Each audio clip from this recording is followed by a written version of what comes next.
దసరాదేవి నవరాత్రుల సందర్భంగా ఈరోజు నేను మీకు శ్రీ అన్నపూర్ణాదేవి అలంకరణలో ఉన్నటువంటి అమ్మవారిని చూపిస్తున్నాను.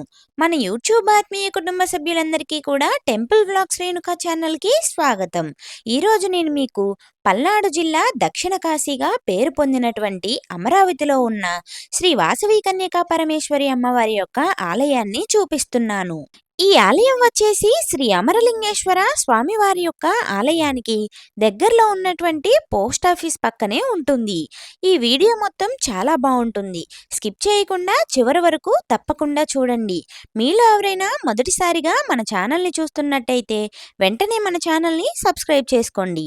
పక్కనే ఉన్న బెల్ సింబల్ని ఆన్ చేసుకోండి. అప్పుడే నేను పెట్టే ప్రతి వీడియో నోటిఫికేషన్ మీకు కూడా వస్తుంది.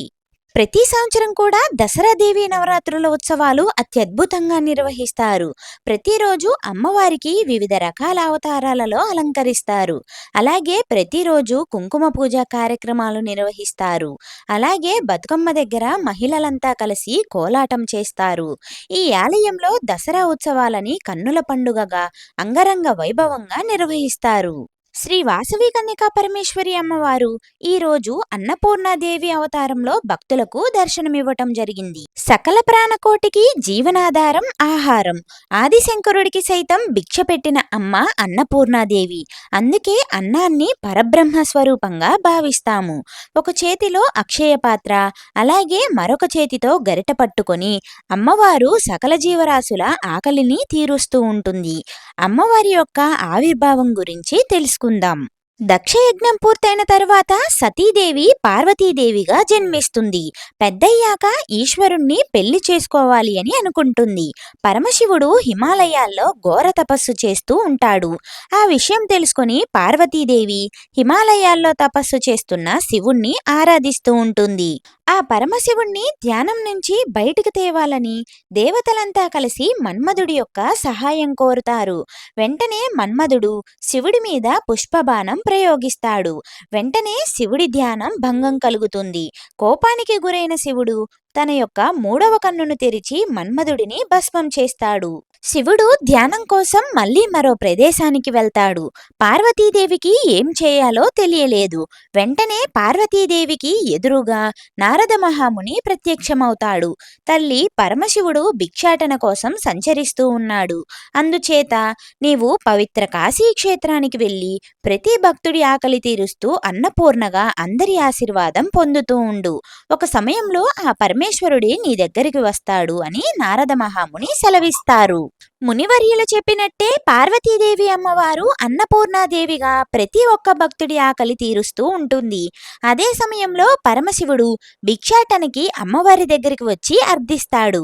పార్వతీదేవి తన భర్తను గుర్తుపట్టి శివుడి చేతిని పట్టుకుంటుంది. వెంటనే ఆ పరమేశ్వరునికి జరిగిందంతా గుర్తుకు వస్తుంది. పార్వతీదేవియే అన్నపూర్ణగా ఉంది అని అర్థమవుతుంది. ఈ విధంగా అమ్మవారు అన్నపూర్ణాదేవిగా ఆవిర్భవించటం జరిగింది. చూశారు కదండి, గర్భాలయంలో అన్నపూర్ణాదేవి అలంకరణలో ఉన్నటువంటి శ్రీ వాసవి కన్యకా పరమేశ్వరి అమ్మవారిని. ఈ వీడియో కనుక మీకు నచ్చితే లైక్ చేసి షేర్ చేసి కామెంట్ చేయండి. అలాగే మీ బంధుమిత్రులందరికీ కూడా ఈ వీడియోని షేర్ చేయండి.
జై వాసవి, జై జై వాసవి. అమరావతి శ్రీ వాసవి కన్యకా పరమేశ్వరి అమ్మవారి దేవస్థానము, పల్నాడు జిల్లా అమరావతి. గత 32 సంవత్సరముల నుంచి ఇక్కడ దేవీ శరణవతి మహోత్సవం జరుగుతున్నాయి. ఈ గుడి ప్రతిష్ఠ చేసి 32 సంవత్సరములు అయినది. దీని ప్రాచుర్యం గురించి మా పంతులు గారైనటువంటి బాలాజీ గారు మాట్లాడతారు. ఓం శ్రీమాత్రే నమః. ఓం మాతృశ్రీ వాసవి కన్యకా పరమేశ్వరి నమః. అమరావతిలో ఈ అమరావతి దక్షిణ కాశీగా ప్రసిద్ధి చెందినది. ఈ అమరావతి పుణ్యక్షేత్రంలో 300 మంది ఆర్యవైశ్యకుల దంపతులు ఉన్నారు. ఈ ఆర్యవైశ్య మహానుభావుల చేత అమ్మవారు 1994లో శ్రీచక్రం పైన అష్టకోణాల మధ్య భాగంలో అమ్మవారిని ప్రతిష్టాపన కార్యక్రమం కైంకర్యాన్ని చేశారు. అమ్మవారి యొక్క ఆశీస్సులు ఆర్యవైశ్యులకే కాక మానవ కోటికి అందరికీ కూడా లభిస్తుంది. అమ్మవారు ఆణిముత్యముల అమృతమయముల అమరావతిలో వేంచేసి ఆదరిస్తూ అనుగ్రహిస్తూ సకల భక్త కోటిని కూడా అనుగ్రహిస్తూ తన కంటి చూపవలే కంటికి రెప్పవలే తన పిల్లల వలె కాపాడుతూ కరుణించుతూ ఉన్నది. 94లో ప్రతిష్టాపన కార్యక్రమం చేశారు. ఇప్పటికి 32 సంవత్సరాలు జరిగినది. ఈ 32 సంవత్సరాలు కూడా ఏకదాటిగా దసరా నవరాత్రులు మహోత్సవాన్ని ఈ కార్యక్రమాన్ని దిగ్విజయం చేస్తూ నిర్వహిస్తున్నారు. ఇప్పుడు నూతన కమిటీ ఆధ్వర్యంలో ఈ సంవత్సరము కార్యక్రమాలన్నీ కూడా చాలా చక్కగా చేశారు. ఈరోజు వాసవి కన్యకా పరమేశ్వరి అమ్మవారి దేవాలయంలో అన్నపూర్ణేశ్వరి మాతగా అవతారం ఇచ్చి భక్తులందరినీ కూడా అనుగ్రహిస్తూ కరుణిస్తూ కాపాడుతూ ఉంటుందన్నమాట. ఎవరైతే ఈ దేవాలయంలో దర్శిస్తారో వారందరికీ కూడా సకల భోగ భాగ్యాలని ప్రసాదిస్తూ అమ్మవారు కంటికి కనురప్పవలే కాపాడుతూ కరుణిస్తూ ఉన్నదన్నమాట. అమ్మవారు పెనుగొండ క్షేత్రంలో వెలిసి ఉన్నది. ఆ పెనుగొండ క్షేత్రానికి సామంతరాజు కుసుమశ్రేష్ఠి వీరి దంపతులు కుసుమశ్రేష్ఠి కుసుమాంబ వీరి దంపతుల చేత ఉద్భవించిన శ్రీ వాసవి మాత యొక్క జనన కార్యక్రమం పెనుగొండ క్షేత్రమందు జరిగినది. అమ్మవారికి ఒక సహోదరుడు ఉన్నారు. వారి పేరు విరూపాక్షుడు అనమాట. మాఘశుద్ధ విధియ రోజు అమ్మవారి అగ్నిప్రవేశము, వైశాఖ శుద్ధ దశమి రోజు అమ్మవారి పుట్టినరోజు కార్యక్రమం చాలా చక్కగా నిర్వహిస్తారు. ఈ కార్యక్రమాలన్నీ కూడా దేవాలయం ప్రతిష్ట జ్యేష్ఠ శుద్ధ ఏకాదశి రోజున దేవాలయం ప్రతిష్ఠ రోజు అత్యంత వైభవంగా కన్నుల పండుగగా నిర్వహిస్తారు. ఈ కార్యక్రమాలన్నీ కూడా భక్తులు విచ్చేసి అమ్మవారి అనుగ్రహానికి పాత్రలు కావాల్సిందిగా కోరుచున్నాం. జై వాస్వాంబ, జై కన్యకాంబ. ఓం శ్రీ వాసవి మాతాకు, ఓం శ్రీ వాసవి మాతాకు, ఓం శ్రీ వాసవి మాతాకు, ఓం శ్రీ లలితా పరమేశ్వరి మాతాకు, ఓం శ్రీ లలితా పరమేశ్వరి మాతాకు, ఓం శ్రీ అన్నపూర్ణేశ్వరి మాతాకు. కళ్యాణాంతగాత్రాయ కామిదాత ప్రదాయినే శ్రీమద్ వెంకటనాథాయ శ్రీనివాసాయ మంగళం. కళ్యాణాగుణ సంపన్నం కరుణారసవాహిని గౌరీ కాత్యాయనిం వందే కన్యకా పరమేశ్వరి. అందరికీ కూడా ఆయురారోగ్య అఖండ ఐశ్వర్య భోగభాగ్యాలను ప్రసాదించు ప్రతి సంవత్సరం ఇలాగే దసరా మహోత్సవం వేడుకలు ఘనంగా నిర్వర్తించాలని కోరుకుంటూ సెలవు తీసుకున్నాం. జై వాస్వాంబ, జై కనికాంబ, జై భవాని. ఓం శ్రీమాత్రే నమః.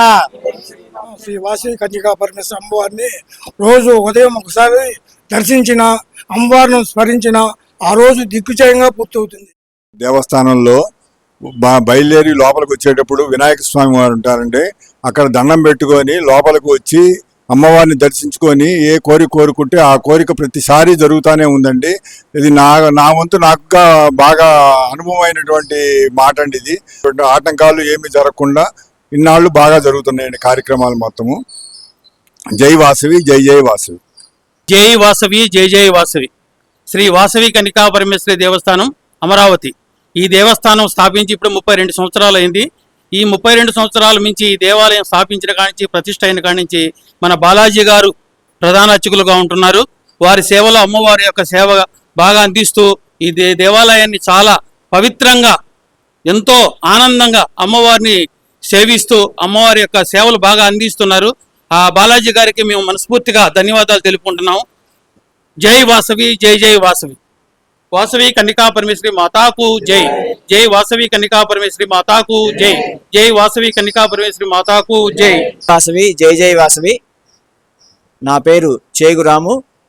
నేను ఈ వాసవి కన్యకా పరమేశ్వరి అమ్మవారి గుడి ప్రెసిడెంట్ని. నేను ఈ పదవి తీసుకొని 16 నెలల కాలమైంది. ఈ 16 నెలల కాలంలో అమ్మవారికి జరగవలసిన కార్యక్రమాలు, కైంకర్యాలు అన్నీ భక్తి శ్రద్ధలతో చేస్తున్నాము. దీనికి మా కమిటీ వారు మరియు అర్చక స్వామి బాలాజీ గారు అందరి సహకారంతో చేస్తున్నాము. ఇలాగే వారందరి సహకారం ఉంటే ఇంకా మంచి మంచి కార్యక్రమాలు చేసి ముందుకు సాగుదామని కోరుకుంటున్నాం. జై వాసవి జై జై వాసవి. అమరావతిలో వేంచేసి ఉన్నటువంటి శ్రీ వాసవి కన్యకా పరమేశ్వరి అమ్మవారి దేవస్థానంలో నేను సెక్రటరీగా చేస్తున్నాను. ఈ సేవా కార్యక్రమాల్లో నేను నా కుటుంబం పాల్గొంచుకున్నందుకు మాకు చాలా ఆనందంగా ఉంటుంది. ఈ 11 రోజులు దసరా శరన్నవరాత్రుల్లో భాగంగా ప్రతిరోజు చండీ పారాయణం జరుగుతుంది. సరస్వతి హోమం, చండీ హోమం నిర్వహిస్తాము. చివరి రోజు భోజన కార్యక్రమం ఉంటుంది. అయిపోయిన తర్వాత సాయంత్రం అమ్మవారి గ్రామోత్సవం, ఊరేగింపు అన్నీ ఉంటాయి. భక్తులందరూ కార్యక్రమంలో పాల్గొనవలసిందిగా ఈ సందర్భంగా కోరుకుంటున్నాము. జై వాసవి జై జై వాసవి. చూశారు కదండి, అమరావతిలో ఉన్నటువంటి శ్రీ వాసవి కన్యకా పరమేశ్వరి అమ్మవారి యొక్క దేవాలయాన్ని. ఈ వీడియో గనక మీకు నచ్చినట్టయితే లైక్ చేయండి, మీ బంధుమిత్రులందరికీ కూడా షేర్ చేయండి. అలాగే ఈ వీడియో ద్వారా అమ్మవారిని దర్శించుకోవటం మీకు ఎలా అనిపిస్తుందో కామెంట్ ద్వారా తెలియజేయండి. ఇలాంటి మరెన్నో దేవాలయాల వీడియోస్ కోసం వెంటనే మన ఛానల్ని సబ్స్క్రైబ్ చేసుకోండి. పక్కనే ఉన్న బెల్ సింబల్ని ఆన్ చేసుకోండి. అప్పుడే నేను పెట్టే ప్రతి వీడియో నోటిఫికేషన్ మీకు కూడా వస్తుంది.